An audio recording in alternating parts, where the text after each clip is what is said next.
Cześć i siema, słuchajcie, dzisiaj kolejny wypad nad wodę. Będę dalej sprawdzał te moje stare miejscówki, ale nowym sprzętem, Equinoxem.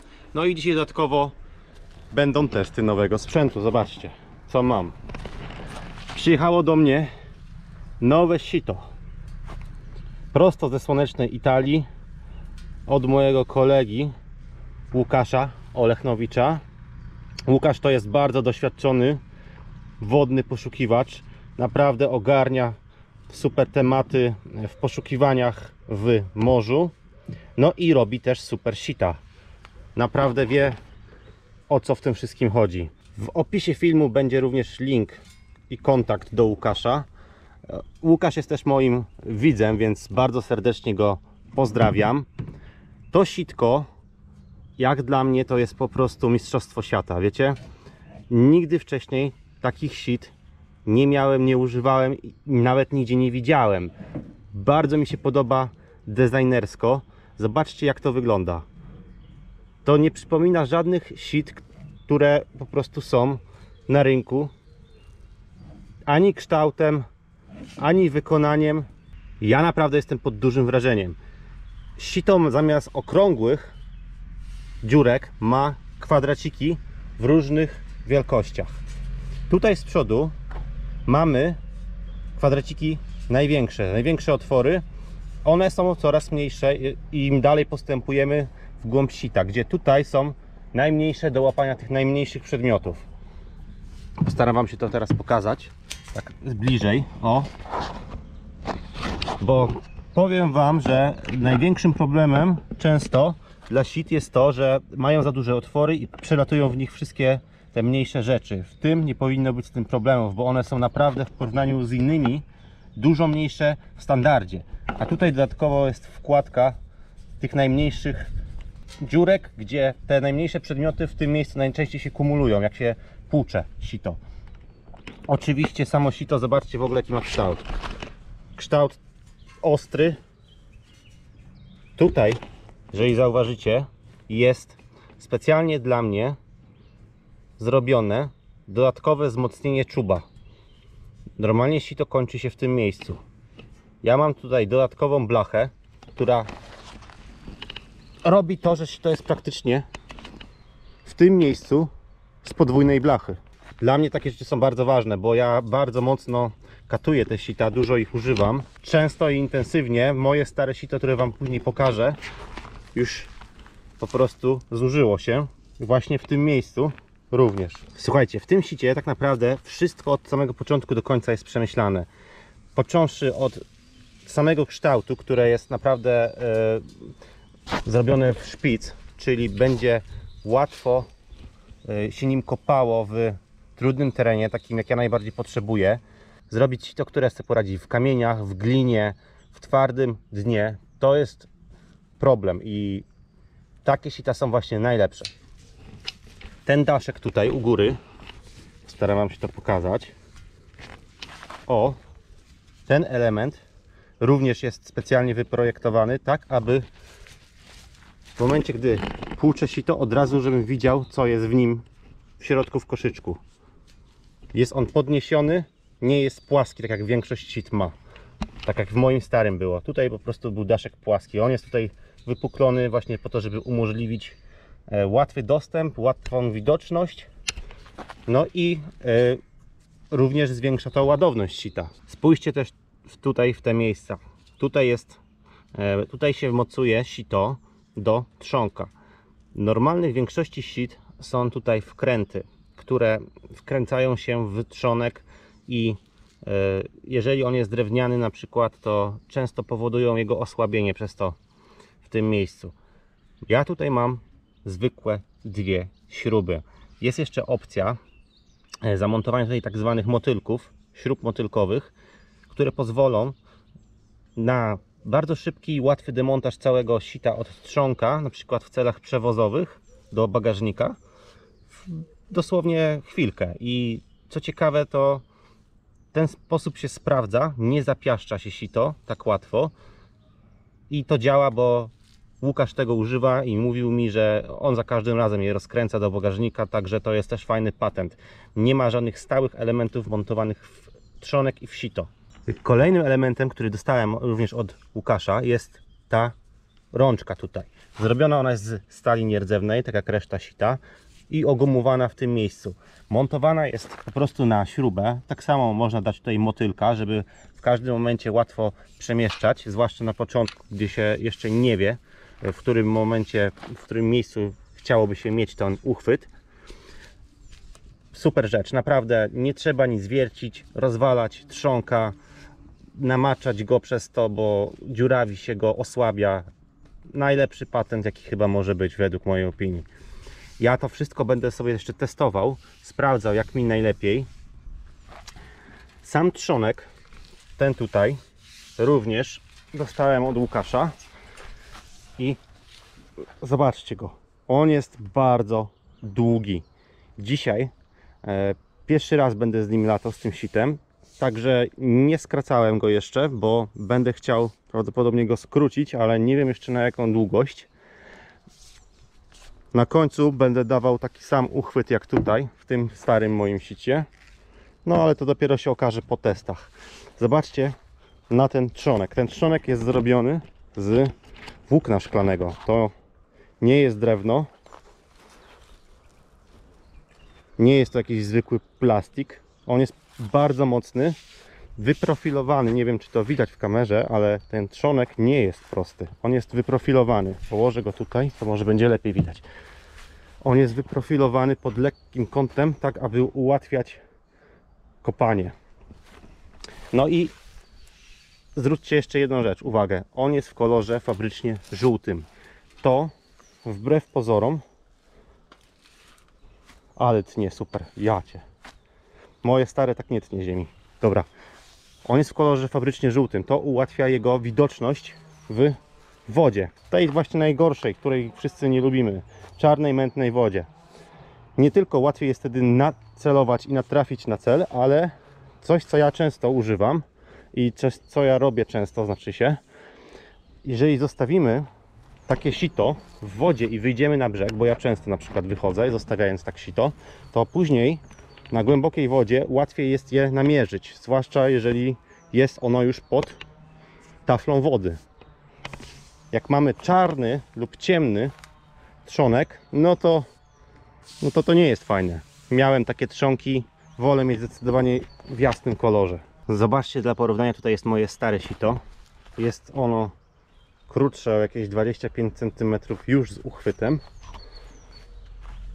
I jeżeli się je bierze oba do ręki, to moje nie dość, że jest, patrzcie, o ile mniejsze, ja bym powiedział, że jakieś 30 do 40% mniejsze, to jest dużo cięższe. Przez samą konstrukcję oraz przez ten trzonek, który drewniany trzonek jest cięższy niż ten z włókna szklanego. Czubek oczywiście rozwalony, urwany, już się zaokrąglił. Sito przez to ciężko wchodzi w twardy grunt. Tak samo tutaj z tyłu, w tym miejscu jest już dziura od kamieni, od szurania, od zużycia. W ogóle cały kształt to jest zupełnie co innego. To jest po prostu nowa generacja sit. Ja takich na polskim rynku nie widziałem. W ogóle Łukasz mi chyba mówił, że to jest jedyny taki model w Polsce na tą chwilę, ten co ja mam. Więc naprawdę jestem mu bardzo wdzięczny, że mi to sito przysłał. Będę je na pewno bardzo długo używał, bo dla mnie najważniejsze jest, żeby sito było nie tylko użytkowo fajne, ale niezawodne i wytrzymałe, bo najgorsze jest, co może Was spotkać, to, że w terenie pojedziecie i Wam nawali sprzęt. Jesteście 100-200 km od domu, a Wam sito na przykład pęka, wygina się, albo trzonek się ułamuje. To trzonek mi się w tym sicie łamał kilkukrotnie, chyba z 5 czy 6 razy i za każdym razem musiałem wracać do domu. Dlatego drewniane trzonki są fajne, ale no łamią się, nabierają wody, pękają tam, gdzie są jakieś wkręty, tak jak tutaj. Nie wiem, czy to będzie widać. Tutaj już zaczyna pękać i trzeba je raz w roku co najmniej wymienić. Jakieś tam lakierowania, malowania to tylko przedłuża ich okres żywotności, ale myślę, że to jest dożywotnia konstrukcja. Także dziękuję Ci, Łukasz, bardzo jeszcze raz za takie fajne sito. Będę je dzisiaj na pewno testował. Ona ma, słuchajcie, ona ma wszędzie wzmocnienia. Tu, w środku, tu, tak jak mówiłem, tu, no dla mnie rewelka. Będę je dzisiaj testował, zobaczymy jak będzie się je używać. Potem jeszcze przeprowadzę modyfikacje po testach i zobaczymy. Ja jestem super zadowolony, mówię Wam, mi się bardzo podoba. Słuchajcie, pokażę Wam jeszcze jedną nową rzecz, którą dostałem od Łukasza, ale tym razem do Equinoxa. To żółte wzmocnienie. Te cewki do Minelabów mają bardzo słabe, bardzo cieniutkie te uszka tutaj i nagminnie łamią się. To można to zobaczyć w internecie, gdzieś tam jest tego pełno, że ludzie szukają jak je naprawiać już po tym jak się urwą.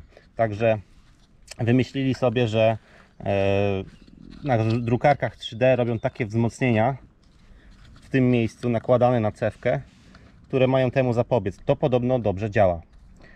Dodatkowo, jak sami widzicie, jest to bardzo jaskrawy kolor żółty, który ułatwi widoczność samej cewki w mętnej wodzie. Fajny bajer, zobaczymy jak się sprawdzi, czy rzeczywiście to będzie działać. Dzisiaj jesteśmy w takim miejscu. Byłem tutaj już, widzieliście to na filmach. Poprawiam Equinoxem. Generalnie to na głębokość dzisiaj. Jest bardzo ciepło, także zakładam te rękawice już mokre, neoprenowe. Powiem Wam, że niosłem tutaj to sito tak z 5 minut drogi było. To ten uchwyt to nawet do samego noszenia jest fajny. Dużo wygodniej się niesie go. Całe sito, ładniej się ciężar rozkłada, nie buja tym sitem tak. I choćby po to warto mieć tą rączkę. Ale tutaj jest ładnie. Ja tutaj lubię bardzo przyjeżdżać, wiecie? Właśnie ze względu na to, że tutaj jest piękna, czysta woda. Bardzo dużo połaciu terenu do przejścia. Tutaj jest bardzo płytko, cały czas bardzo płytko. Można iść i iść. No tylko, że tutaj jest... Oj, poleciało mi wykrywacz. Tutaj jest bardzo słabo z fantami przez to, bo właśnie tutaj tak jest troszeczkę jak nad morzem, wiecie? Bardzo piaszczyste dno, wiatry wszystko zapiaszczają. No i moment, wszystko tonie bardzo głęboko. Ale mimo wszystko, mimo to, że tutaj nic nie znajduję, rzadko kiedy coś znajduję, o tak, to i tak lubię tutaj przyjeżdżać. Z Equinoxem tutaj dzisiaj jesteśmy pierwszy raz. Zrobimy teraz szybko to noise cancel, czyli wygłuszanie tych zakłóceń.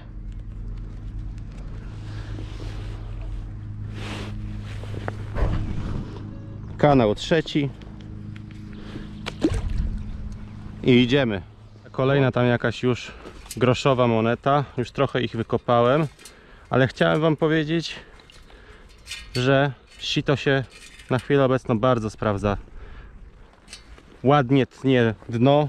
To jest jeden grosik. Ładnie tnie dno. Pod względem kątów też jest wszystko ok. Tylko już teraz wiem, że będę musiał skrócić koniecznie ten trzonek, bo jest za długi. I zauważyłem też jeszcze jedną ważną rzecz. Patrzcie, wbiję je teraz to sito. Ja na swoim sicie miałem tutaj tą końcówkę, ten uchwyt taki jak od łopaty. I w czasie pracy ręka się przesuwa po sicie w ten sposób, jak się kopie. Zwłaszcza w rękawiczkach, one są bardziej śliskie niż dłoń. Te akurat to są 5 mm neoprenówki, w nich jest najgorszy uchwyt ze wszystkich moich rękawic i najbardziej się ślizgają. Ten trzonek zawsze powodował to, że ręka mi się blokowała i nie zjeżdżała dalej. Ja łapałem zawsze na końcu i w ten sposób kopałem. Teraz dla mnie to jest za duża dźwignia, widzicie? Rękę i koniec trzonka mam praktycznie na końcu klatki piersiowej, prawie na wysokości szyi. No i jeżeli łapię tutaj, ręka mi się bardzo szybko w ten sposób ześlizguje. No, muszę to zamontować, to jest konieczne. Naprawdę ułatwia pracę. Dla was to są może takie pierdoły, jak ja to tak mówię, tak możecie to odbierać, ale jak się szuka bardzo dużo, wiele godzin się spędza na to, powtarza się te same czynności setki razy, naprawdę setki razy, to takie małe niuanse robią różnicę bardzo dużą. To jest właśnie ten komfort i ergonomia pracy, którą każdy musi sobie sam wypracować ze swoim sprzętem. Dobrać wszystko tak, jak jemu jest wygodnie, bo to, co mi się sprawdza, komuś innemu się może już całkowicie nie podobać. Oczywiście, co mam w sicie? Duży pierścionek. Sygnał 10. Chyba nie rdzewka będzie. Ale kawał pierścienia na dużego chłopa. Odwrotnie jest, czekajcie, chwilkę cierpliwości. Astorin Stainless Steel, czyli starnie drewna, a Astorin to jest marka Apartu. I tak, fajna znajdka, lubię. Nawet z nierdzewki. Lubię każdą biżuterię, ale kawał nakrętki normalnie. Czyli jest sens się trochę tutaj jeszcze pokręcić.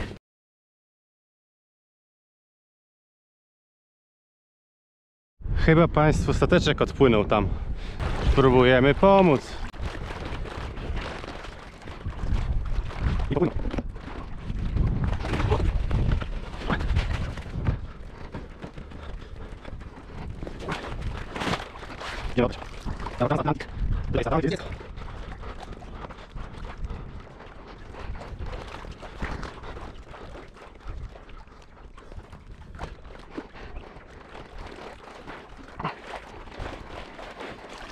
Dzień dobry. Chyba, kolego, coś zgubiłeś. Odpłynął ci? Spokojnie, ja podejdę. To się zawali zaraz. Trzymaj. Dziękuję. Proszę bardzo. Zobaczcie, pływa tutaj jakiś robal. Chyba zrobimy drugą akcję ratunkową. O, nie wiem nawet, co to jest, szczerze. Czy to lata, czy to chodzi. Ale jakbym go tutaj zostawił, to by pewnie stał się karmą dla ryb. Rzucę go na pomost. Niech sobie żyje. Co mi tam, nie? O, idź, stary, tylko nie spadnij znowu. No, spadówa, chłopie.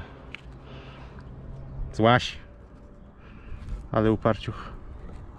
O, teraz może zejdzie. Idziesz?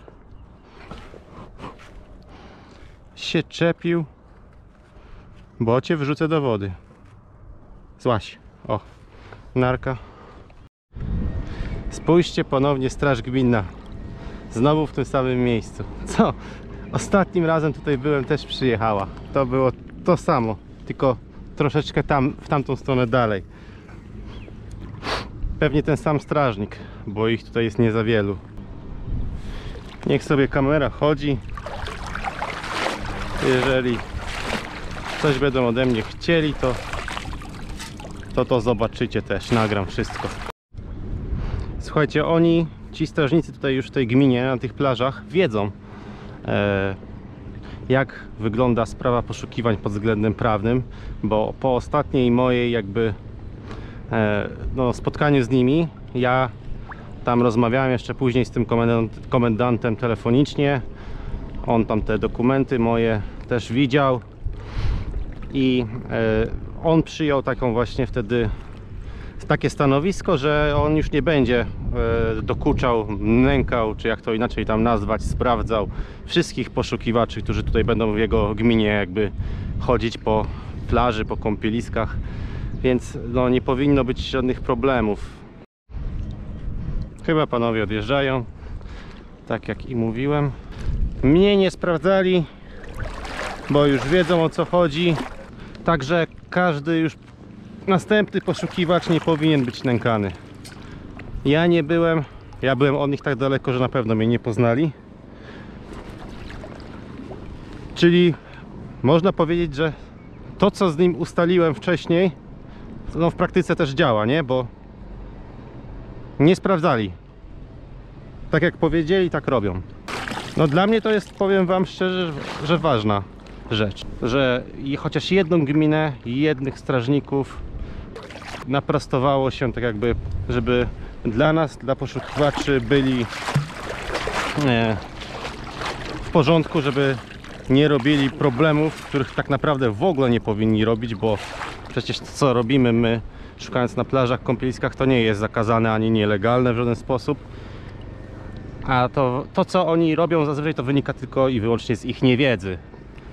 I ważne jest, żeby nie uginać się przed nimi, jak oni coś do was mają, tylko walczyć o swoje, bo jeden taki uświadomiony strażnik czy kilku to przekłada się później na wiele innych interwencji względem innych poszukiwaczy. Sygnał 30.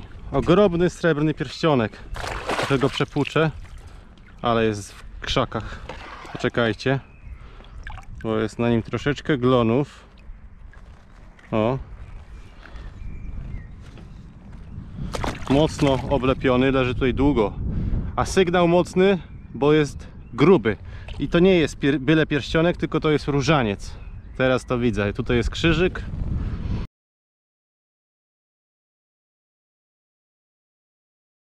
Słuchajcie, ja już wróciłem do auta. Sitko, mega sprawa. Sprawdziło się w 100%. Jedyne co muszę zrobić, to skrócić kijek i dorobić ten uchwyt na końcu. Pokażę wam teraz od razu, co znalazłem. Tak wygląda podsumowanie. Monety to w większości PRL. Współczesnych to będzie może około 10 zł. Najlepsze znajdki to ten duży pierścionek ze stali nierdzewnej, Astorina, i ten ogromny srebrny różaniec. Nie mam jeszcze takiego w swojej kolekcji, więc cieszę się z niego. No to co, na dzisiaj to by było z mojej strony na tyle. Nie zapomnijcie zostawić łapki w górę i do zobaczenia na następnej wyprawie. Cześć!